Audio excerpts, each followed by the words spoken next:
In this lesson, I'll show you how to name ionic compounds that contain a polyatomic ion. Let's start with question 1. We have to name the compound Li2Cr2O7. The polyatomic ion in this particular compound is Cr2O7, and that has a special name. Generally speaking, a polyatomic ion is a charged particle that has two or more atoms held together by covalent bonds.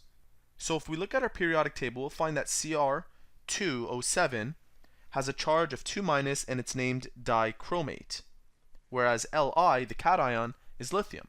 So we have lithium dichromate. In question 2, they want us to name SnClO3 with the subscript 2. Sn is the symbol for tin, whereas ClO3 is a polyatomic ion and it has its own special name. In fact, it's called chlorate and it has a charge of 1-.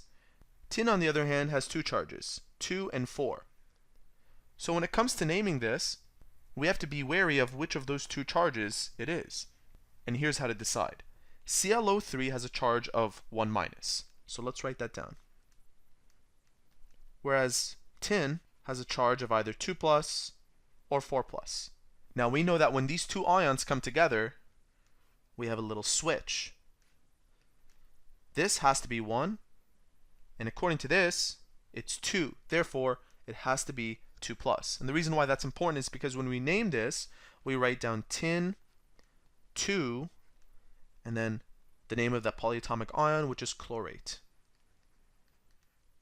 Finally, in question 4, they want us to write a formula for cobalt 2-phosphate. Let's take a look.